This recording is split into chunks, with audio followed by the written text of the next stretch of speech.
How's it going, folks? Just finishing off processing the last of the turmeric that we harvested a couple of weeks ago now from a wicking bed out the back there. Some of it has already been used in our cooking. We've added it raw into salads. We've chopped it up fine and put it in stir fries, turned it into paste and put it in curries. We do use it a fair bit around the place. This last lot though, just to get it off the bench, I've had complaints, I'm turning into a paste and freezing it in the freezer.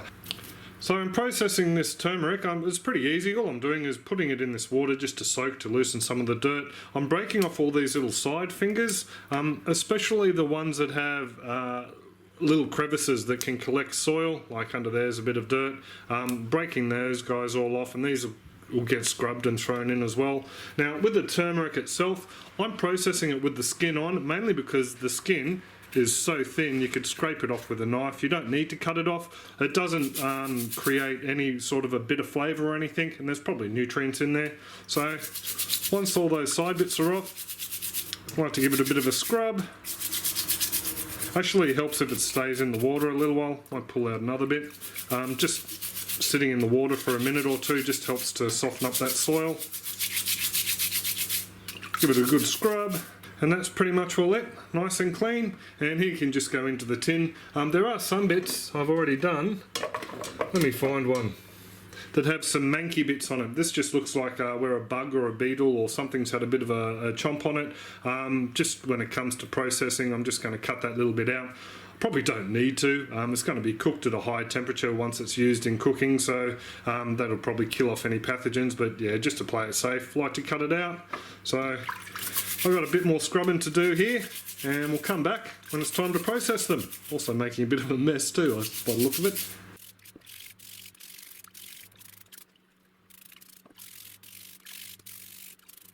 So to turn this into pulp for cooking, all I'm doing is breaking up the larger bits like this, throwing them in, and then around that size as well. I might just break them in half.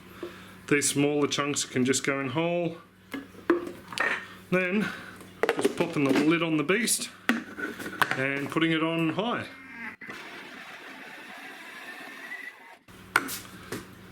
There's a couple of large chunks in there, so I'll just give it a bit of a stir around. Smells pretty good. And there we go. We have some awesome turmeric pulp. I'll just squeeze a little bit of this out for you. You end up with this beautiful orange liquid that tastes not too sweet, not too bitter. I'll just wash my hands now. So the girls decided I'm not allowed to use the ice cube trays this year, so I'm just using these small little plastic trays. These guys are going to go straight into the freezer now, and I'll show you what they look like once they're frozen. Just wanted to show you this yellow staining as well. Turmeric will stain the bench. We've found that the normal sponge won't get them off. We got some of these little magic scrubbers just from a $2 shop, and they tend to take it straight off the bench top nice and easy. No stains and no marks left. So always handy to have a couple of these guys around. They do a pretty good job cleaning off any of the turmeric stains. So here you go, folks. This is what it looks like all frozen, and I've cut it into little bricks. All I'm going to do now is just cut it off into small sections. Helps if it defrosts a little bit first, just using the cleaver like this. And what we can do with this is basically pull out a chunk like that, throw it in the mortar and pestle with the ginger, cardamom and whatever spices and herbs we're using, and we can mash it up into a bit of a curry paste. Great for the Thai cooking as well. We use it in pretty much every curry. I've also found that freezing it helps to break down the cell structure, so it makes it a lot easier to work with in the mortar and pestle. We will be drying some of the yellow turmeric, the Madras turmeric, once it is harvested, but yeah, I'll post a separate clip for that. So I'm just going to finish cutting this stuff up and get it all sorted and put into a bag and frozen. So there you go, folks. There's a quick look at how I'm processing the turmeric, just to keep it in the freezer. So we've got it on hand to make up curry paste, throw into stews and casseroles and sauces and that sort of thing. Nice and handy. If we do want any fresh stuff, I think think the fresh stuff goes through the juicer a little bit better. We can nip on down the back and break off a finger and just chop off a little chunk every day or so and throw that through the juicer.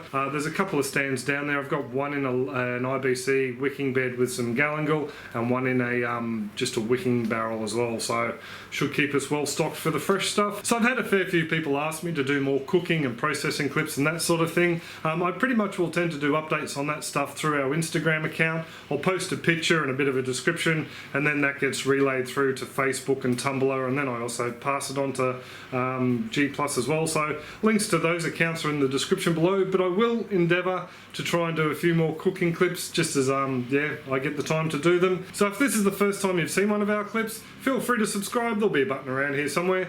We post clips mainly on the garden or aquaponics and stuff like that, but you'll get an email whenever we post a clip and you can come along and suss out what we're up to in our small, very small little urban farm.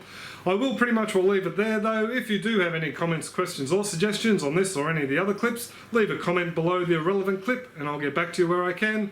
Other than that, I hope everyone is well and happy, and I'll catch you next clip. Cheers folks.